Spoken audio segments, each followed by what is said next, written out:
Our first presenter today asked not to be introduced.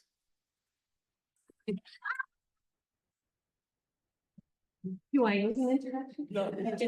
Oh, hang on, I gotta turn this on. Okay, we're good to go. So good morning and thank you for being here today. I extend a special welcome to my friends, family, and members of my congregations, Mount Bruno and Richelieu Valley United Churches, who are all on there today. I think half of my people are up there today. So that's great. That's great. They have offered me unwavering support over the past many years, and I really, really appreciate everything that they've helped me get to this point. I also want to thank the AST faculty and staff and my classmates who have been with me along this journey, Jane. And I also want to thank a special thank you to Reverend Canon Dr. Jody Clark, who has been our rock throughout this. Maybe you want to throw rocks at us, but yeah, he's been a rock. And Sam, thanks for being our tech guy today. So I am Virginia Wallace, and I'm here today to present my grad project, Holy Saturday, the United Church in the Eastern Townships. But before I do, I want to go over just a few particulars. This study took the form of a brief ethnography, then a phenomenology. The participants in my study include those currently in some form of paid ministry and some retired from ministerial positions within the Eastern Townships and who all currently reside in this area. I handpicked the 10 participants based on my personal knowledge of them, believing them to be a good representation of the United Churches in the townships. And all participants have given me permission to use their real names. Now, let me introduce you to the Eastern Townships of Quebec. The Eastern Township region, that small orange area, the bottom of Quebec there, of the province, is in the Appalachian Hills of South Central Quebec between Montreal and Quebec City. The townships are bordered by the Richelieu and Chaudry rivers, the American borders to the south, and the St. Lawrence River to the north. I want to acknowledge that this area was the traditional hunting territory of the Abenaki people. In 1852, census data shows that there were approximately 60,000 English mother tongue speakers living in the Eastern Townships. Today, that number sits at just over 31,000. Congregationalist, Methodist, and Presbyterian churches could be found throughout this area prior to 1925. 95 congregations, including all the Congregationalist and Methodist churches, along with the majority of the Presbyterian churches, joined Church Union in 1925 to become part of the United Church of Canada. According to Reverend Tori Mullins, the growth animator for Ontario East and Quebec, only 11 of those congregations are still active today. That's a staggering decrease of 89%. In 1925, there were 48 full-time ordained ministers serving in this area. Today, I can only think of one. These figures weren't the trigger for my research project, though. This was. Granby United Church, established in 1830, has a 195-year history of Christian fellowship. Sadly, the building was officially sold a few months ago. This church holds sentimental value for me as it is where I began my Christian journey, so I will admit that some bias may have affected my research. If this church in a city with a population of almost 71,000 and just over 1,400 of who are English mother tongue speakers cannot hold on, then what hope is there for the much smaller, rural, English-speaking United Churches spread throughout the Eastern Townships? As I go through my presentation, I am sure that many of you will feel that I am talking about the regions that you serve in. The English-speaking United Church is on a downslope, and we all know it, even if we don't want to address it. Many are not asking what our future will look like, but if we will have a future at all. In his presentation last year, Richard Gardner suggested that the United Church has about a 20-year lifespan left. Unfortunately for the English-speaking United Church in the Eastern Townships of Quebec, that lifespan may be even less, as factors like language and a declining and aging English population are heightened here. If you go on the Eastern Townships website, you will find these words of invitation. Quote, "Come to the Eastern Townships to explore lively towns and villages, to bond with communities deeply connected and proud of their American, Loyalist, Scottish, and Irish heritage, to discover the tight-knit towns and villages that are open unto others and focused on the future, to be at one with the pristine nature, the mountains, lakes, forest fields, valleys, and more that ties the whole region together." End quote. When I asked my participants why they wanted to serve and or live in the townships, Wayne said, "I had a choice where to be settled, and I chose the Eastern Townships. When I got here, I thought I had died and gone to heaven." Meade, who was born in the townships, said, "While serving in Ontario, I heard a church in the townships was open for a ministry, and I jumped at it. I liked the idea of coming home." Shanna, who was also born in the townships, shared that there are a lot of wonderful aspects of living here. So much so, she and her husband have made it a personal priority to shape their professional lives around it. Leanne described how she enjoys the mix of English and French cultures. And David, who had done an internship here 27 years ago, found the people he served warm, welcoming, and forward-thinking. And with this memory in mind, he chose to finish his ministerial career in the townships and retire here. I asked the participants in my study 8 questions.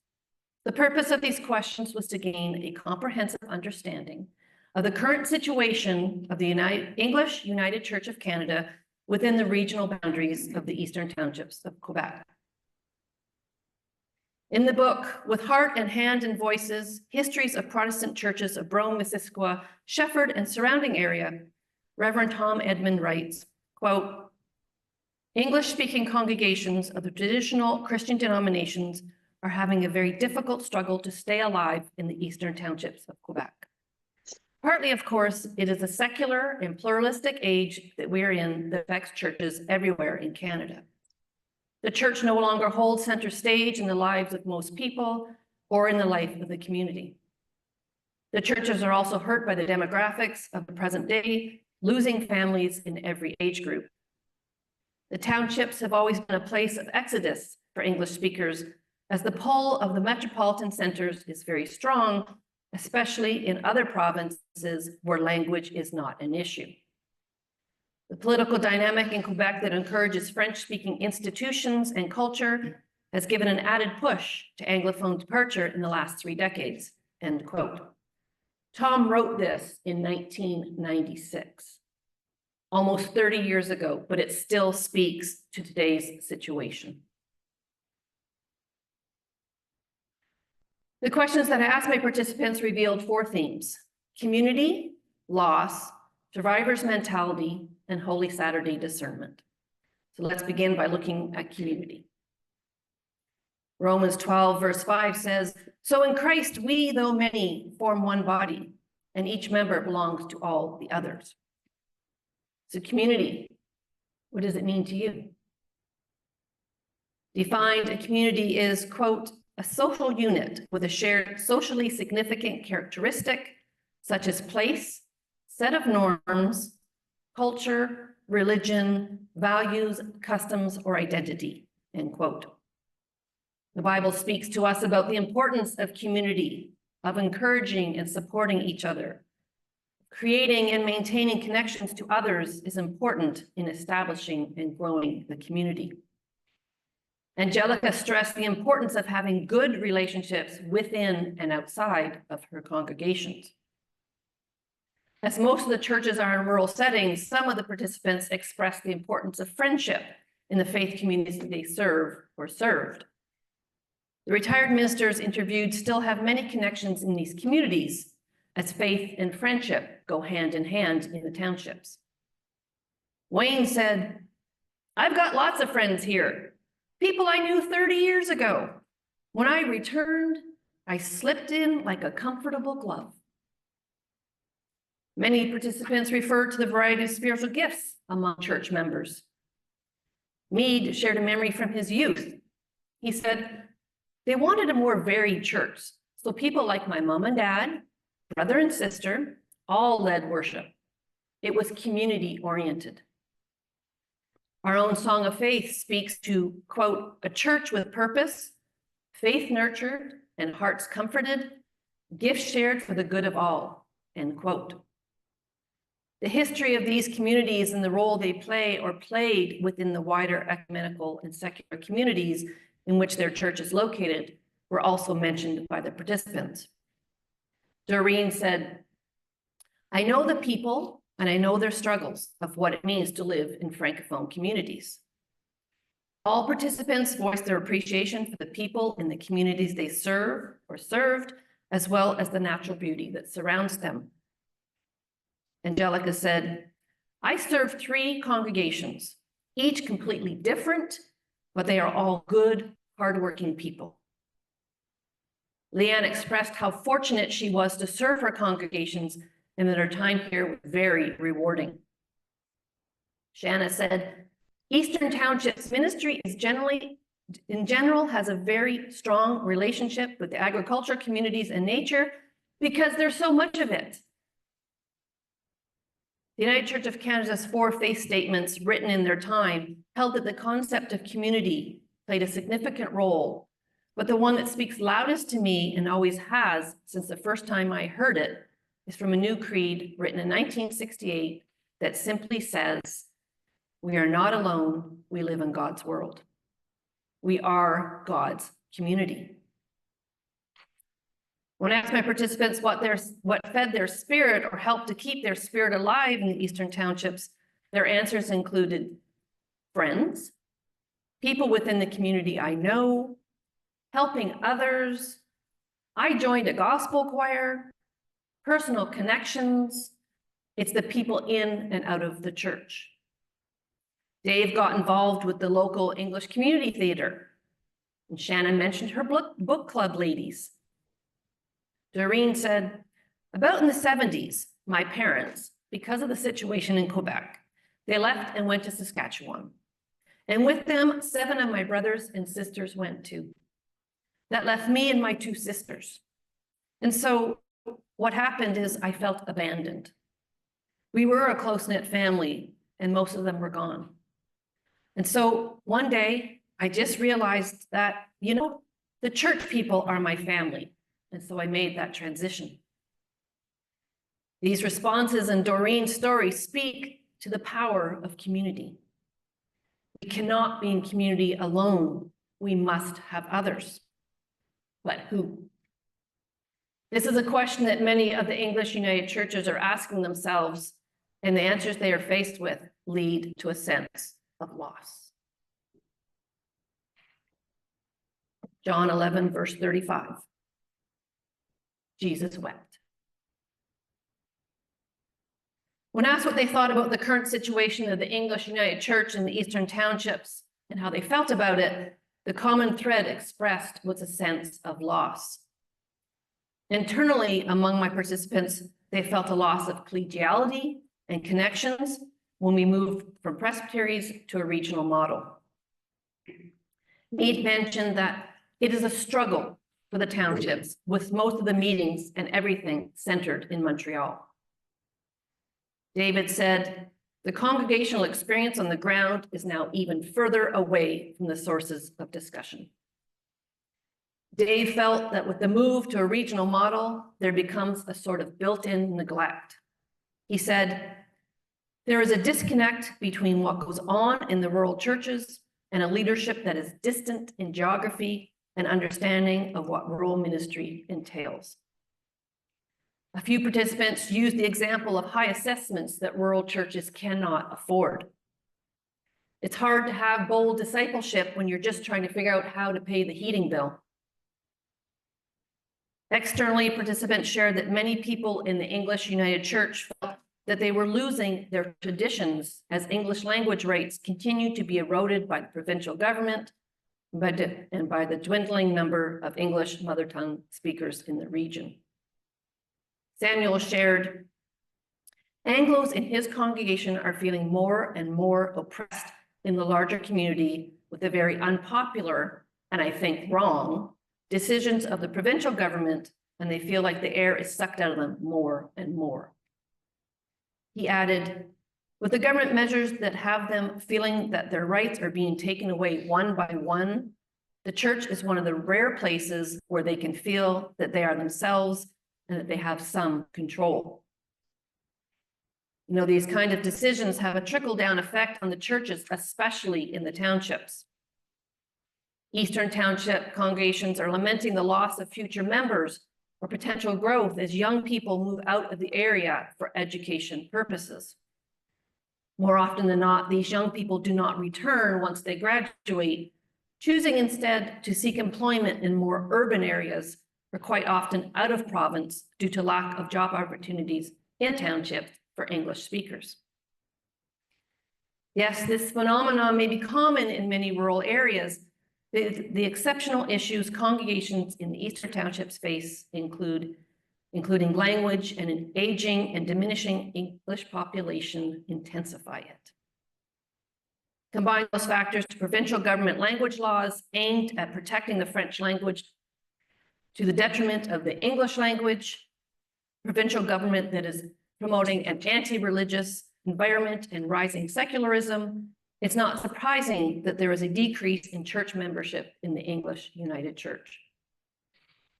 And this in turn creates another problem. How can we afford to continue the way we have been with fewer and fewer people supporting the church?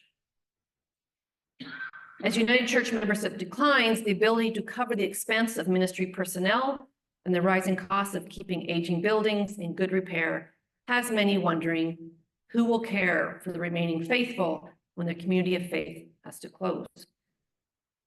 Investments or endowments once used for special projects are quickly drying up as they are needed to pay basic expenses. Congregants fear that many churches will close simply because they can no longer afford to stay open. Samuel shared that when his current congregation called him, they told him that they would run out of people before they run out of money. With an influx of French-speaking immigrants, mainly from African countries, his church now has more people, but it is quickly running out of money. And just for reference, in the 11 churches, Samuel's church is considered an urban church demographically. While immigration may be the savior Samuel's church needs, rural churches cannot count on immigration as rural areas do not have the services that immigrants need to acclimatize into Quebec culture, so immigrants do not move out there. With the exception of Samuel's church, rapidly dwindling numbers spike the fear of losing what little they still have, begging the questions, where will church members go who no longer have a church to call home, or who will ensure that their spiritual needs are met? Churches in the townships are widely spread out now, and long travel for many of the elderly congregates in the rural churches is not an option. The feeling of loss leads many churches to silo themselves into a survivor's mentality, trying to hold on what they still have left.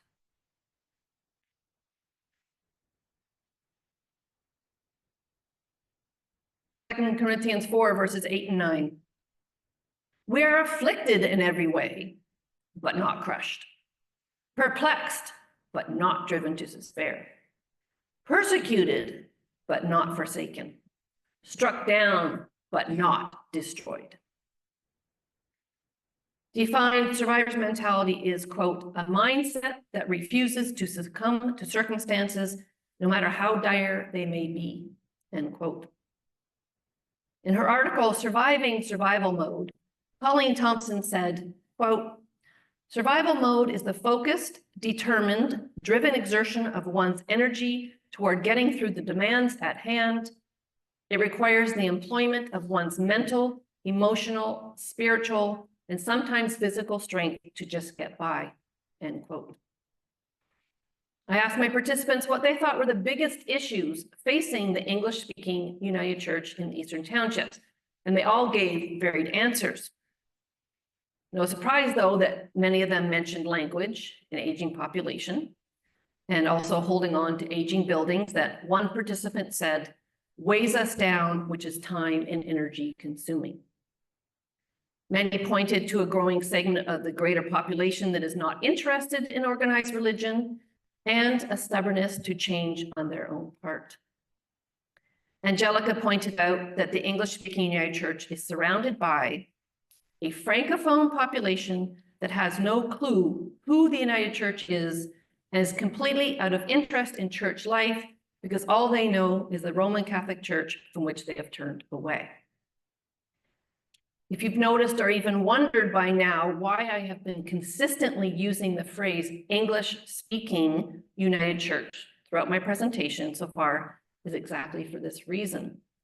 The United Church in the Townships, if known by Francophones, is generally seen as an English church for English speakers. Leanne stated, we, the United Church, are not well known to the Francophone community, either because we don't know how or we don't care to be known by the Francophone community. Tammy mentioned that this disconnect to the Francophone community also plays in their thinking that our church spaces are for Anglophones only. Samuel said, if we can't resolve the question concerning language, I think it will split the church, which is never a good thing. When I asked how they felt about these issues, the replies included angry, concerned, annoyed, weighed down, lonely, invisible. Tammy, Wayne, Doreen, and Leanne all said that it makes them sad. Dave and Shanna both used the word frustrated. Thompson in her article also states that, quote, living in survival mode takes a toll on the human spirit. People say that they feel numb or blank, as though they are going through the motions. Many report that they feel empty, despondent, gloomy, and dead on the inside, end quote. Ministers and congregants are tired of trying to keep things going as they are, but determined not to give up. Shanna shared that sometimes she does feel tired, but realizes that we're not a lost cause, so she keeps plugging away at it. Wayne said, we are thin on the ground, but the thinner we get, the more committed people are. The nature of these people is wonderful and always has been. You know, Moses and his people wandered the desert for 40 years, never knowing from one day to the next how their basic needs would be met or where they would end up, but they kept going. Dave said, I believe that there is a future for ministry in this area, but right now it is hard to see. His comment leads into my final theme that combines the themes of community, loss, and survivor's mentality. Holy Saturday discernment. Romans 15, verse 4. For everything that was written in the past was written to teach us, so that through the endurance taught in the scriptures and the encouragement they provide, we might have hope.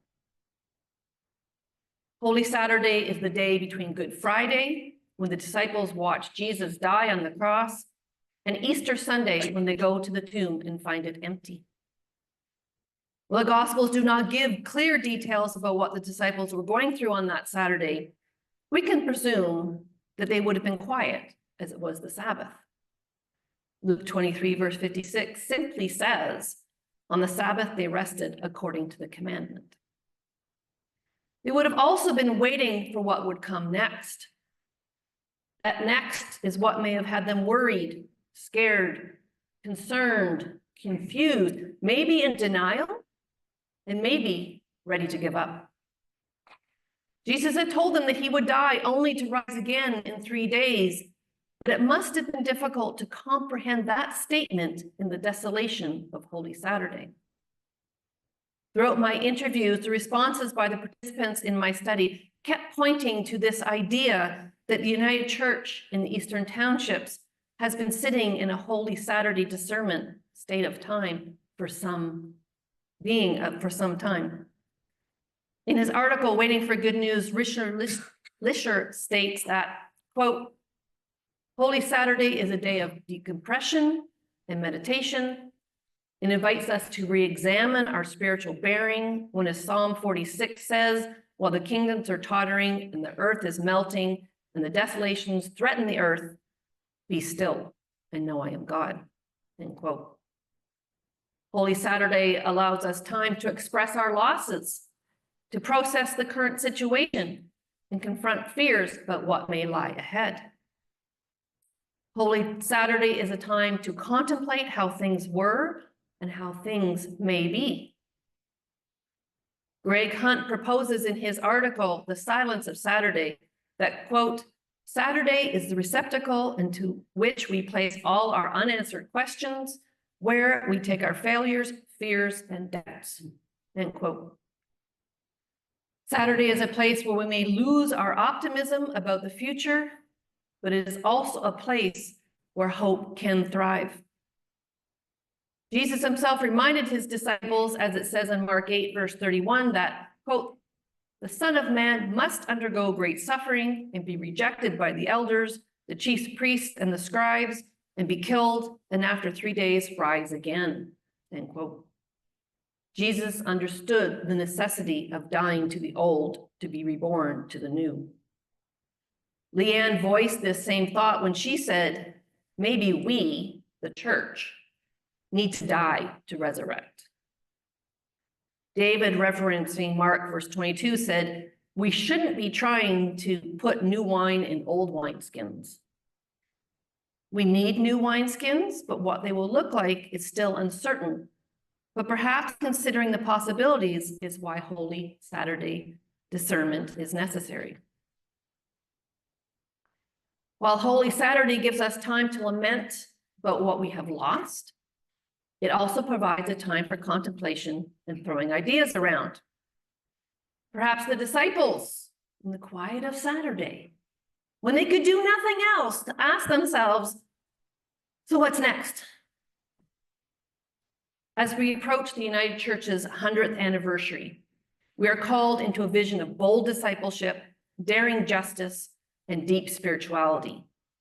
And with this slogan in mind, I ask my participants one final question. If you could imagine a United Church of Canada in the future, in the Eastern Townships of Quebec, what would it look like? All my participants hesitated before answering. One participant wasn't sure how to answer my question and wondered if maybe it is just too late, the United Church in the Eastern Townships. Other participants offered these thoughts. Samuel said, we need less cold stones and more living ones. Angelica believes that we need to get back to it being God's church, not ours. Dave said, we have to stop clinging to the past. Shanna feels that we need to build bilingual communities of faith. David said, we were kind of screwed from the get-go, being an English church in French Quebec. So we need to understand and embrace le potentiel d'être l'église au Québec. And Tammy said, trying to answer a question about the future is like trying to hold on to dry sand. So ministry has to be about right now. Some of the participants reflected the opinion that the national church needs to do more for rural congregations and that our own regional council needs to understand us, the congregations in the Eastern Townships, better. Dave said, with a centralized power, there's a huge disconnect with the reality of church in the Eastern Townships. And Meade echoed this, saying, there's a lack of communication with the wider church to help deal with the needs of rural churches. To tie this all up, I want to quote an article in the April-May 2023 edition of Broadview magazine. It says, quote, the United Church of Canada is shrinking rapidly, but its national office is rolling out an ambitious new plan in hopes of charting a different course with a strategic operational plan which promises to create 100 new communities of faith with a special focus on migrant churches, end quote. This has many, including all my participants, and especially those in areas like the Eastern Townships, wondering where their rural church fits into this ambitious new plan.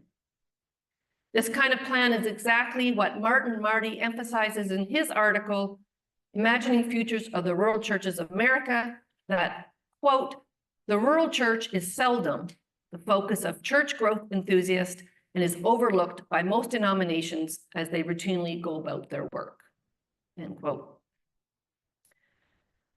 So what's next? When you consider the continually declining church membership, the United Churches in the Eastern Townships might only have another 5 to 10 years left in them if they continue the way they are. They are faced with a future that most likely will look nothing like their past. In his book, Holy Saturday, Lawrence de Palma states that, quote, for the disciples, Holy Saturday was the end, end quote. If the United Churches in the Eastern Townships don't figure a way to move past Holy Saturday, then it will mean their end also. Thank you for listening.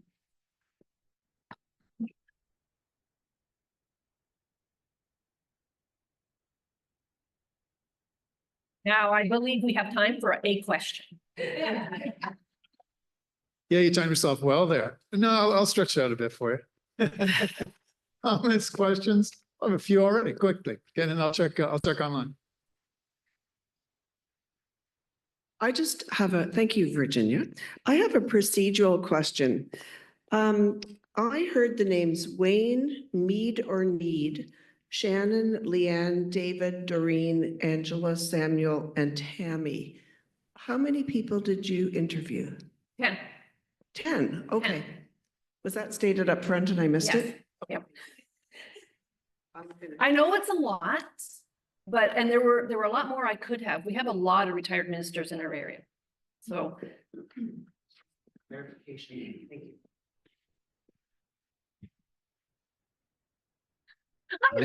Hi there. I'm an outsider, and so I want to frame this really carefully. But it sounds like Holy Saturday has been going on for a while. And in many places in our church, it's been going on for a while. And my question is, are there any signs of anybody doing anything to move towards Easter in terms of the future of the English-speaking United Churches in the township? Because part of what resurrection means in the life of the church is not just sitting back and waiting for the stone to be rolled away by somebody else, but we have to do the work. And so you paint a really grim picture, and probably an accurate one. But apart from hoping and waiting and praying, are there any actions being taken? I wish I could say yes. None of my participants really talked about anything. They talked a lot about the need. We need to stop thinking of it as an English church and start embracing French more in our services. And I know that's been tried, not really successfully, because church is one of the few places where Anglophones can still be 100% English. And this is part of the problem. I know in Samuel's church, they're trying with a lot of the immigrants they have coming in, which is great, but the immigrants don't have the money to financially support the church. So this is part of the problem too. My next thought was to go interview congregations and see what they're feeling. And because that's where the work has to be done. I wish I could be more positive. Hi, Dave. Hi, Virginia. Thank you. I think Ross set up my comment / question quite well. So yeah, your fee comes later. I've done research on different aspects of cultural diversity, and I have colleagues and I have experience in different churches that, you know, I was at a church in Kitchener that was a German church that was transitioning to English. I have colleagues at a Cantonese Mandarin church in Scarborough that is struggling with, you know, what do we do with the under 20 crowd that doesn't know Cantonese and Mandarin very well? And it strikes me that this church is actually could be categorized under what the United Church at one point called an ethnic church. And so I'm wondering if a possible response to what the future holds is to look at churches that are former ethnic churches or immigrant churches, because of course we all have ethnicity, and see how they transition from, for example, being a Cantonese church to a church that's both languages, or a German church to both languages, or a Welsh church to both languages. Because I feel like obviously Quebec is a different context, but the whole time you were talking, I kept thinking, I'm glad you got to that idea of language, because I think at the end of the day, this is going to be about a shift in language and culture if there is going to be a future. So I'm wondering if you can, it's just an idea and that maybe you can comment on.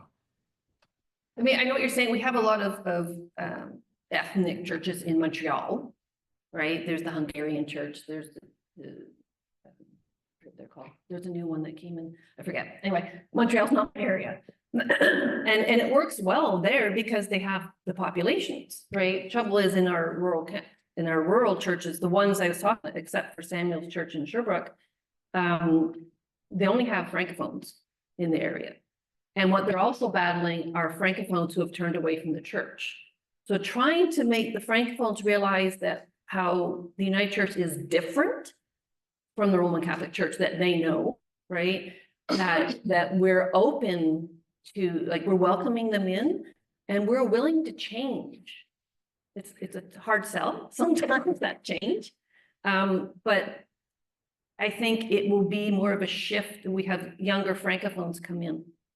That's where we need to target. Maybe that's not a good word to use, but, you know, show them that maybe we're the space they're looking for. Because some of the evangelical churches in Granby, I know for a fact, are full. What are they doing that we're not doing? And these are things, personally, maybe not right away, because I just want to rest after finishing all these many years, and see maybe there's something out there. But for me, this study, I'm not finished. I want to go and talk to the people next, so we'll see. I wish I could give you a good answer, but it's kind of muddy right now. So this may be a question. This is from the audience, from Catherine. One of your participants spoke of the English-speaking church, quote, not being known, end of quote, by the wider church. Did any of your participants talk about the ways they are trying to address this? And are they seeking ways to get to know their neighbors in the wider community? The wider, she talked about the Francophone community. Yeah, I think so. Okay, some of the churches are. I know Magog has hired. She speaks French. She has reached out to the French community. Her services are somewhat bilingual. Trouble is, a lot of the Anglophones say, we're trying to make this change, but we don't see the people coming in. So then why should we spend all this energy on trying to invite them in when they don't come? It's a really difficult situation to really find an exact answer for. So again, more study is going to be needed. I don't know if that answers her question, or their question. But, Catherine's question. Good. Yeah, I think it did. Good try. Any other questions, comments, thoughts? We have two more to go. I think we'll do that. 2 more questions, then have to Then we'll stop. Okay. Well, maybe. I love torturing Virginia. I'll start answering in French. That'll just cut it off. Right? Does anyone know what I said in French? I know Jane and Tabitha do. Okay. Sorry. So my question is, as our regions are currently looking at evaluating their systems, is there any tangible advice from your participants, maybe that they won't feel as invisible by their region? And perhaps, is there a learning experience that has been happening since the transition from presbytery to the regional council system? Have we seen like an acceleration of the issues, or have we seen kind of like a flat line? Like, I haven't been ordained yet, so I'm keeping some of my comments till I am. But there is a neglect. All right, because rural churches aren't seen as the future. How we can build that, again, we need more study on it. You know, and more voices to speak up. My participants, when they all said, I said, can I use your real name? And they all said yes. And that's a start right there, because these are their real voices you're hearing, right? And those are the voices we need to hear more and more. And now the people need to start speaking up and saying, hey, we're still here, pay attention to us, because we need your help. You know, sorry, I get emotional about it because I love this area and it's, so, yeah. Kevin, Thank you, Virginia. sing it to me. I welcome an answer in French, maybe with a translation after, but I think that would be quite powerful, actually, if you did provide an answer in French. And I want to make a comment before my question just about what are the evangelical churches doing that's different? Well, I think it has a lot to do with communication. And so the fact that they package a message, that they have a message, they're clear about their message, they package the message well. Mhm. And that perhaps is where I think the United Church is not as strong. But in a related kind of way, you know, my question is about support from the higher structures of the church, so from the region, from the general council, and so there's a great deal of messaging about interculturality, and we claim to be an intercultural church, but clearly we're failing in this, right? And so I'm wondering if there's any perspective from the churches in the Eastern Township about this messaging that comes from the larger church about interculturality, and what do you think maybe the church at the regional level or at the national level, even, you know, with animation support, or, you know, there are things, there are programs that are there that are reportedly there to help us address these things, but it doesn't seem on the ground that they actually are. So it's just, that's my question. Again, I'm not ordained yet, but And you're welcome to answer in French. the one thing I do know, so I recently joined the Licensed Lay Worship Leaders Committee to help future licensed lay worship, because in the townships, they're used a lot. Sundays, I'm not at my church, I'm at some other church, right? Because they don't have ministers. And we were approached by LLWs in the Francophone side who need training. We're not set up for that. So why are they asking, why is the region or we're asking us to do this when they know we're not set up for it? Why are they instead saying, here, we're going to train you, we're going to provide you simultaneous translation, we're going to provide you everything you need. Why not do that first? And then we can say, hey, now we can help. So it's a communication thing. You're right, we don't market ourselves properly. You know, we don't have stuff out there in French. I think it's, again, there's a lot of work to do. If they're gonna survive, and I say we because I live in that area, my home church is in that area where my membership is, and if they're gonna survive, yeah, we need to do more instead of keep waiting. And as I said, Tom wrote that article or that page in the book. That was 30 years ago. He was talking about the last 30 years, right? So now we're talking 60 years has gone by. I think Holy Saturday's gone on long enough.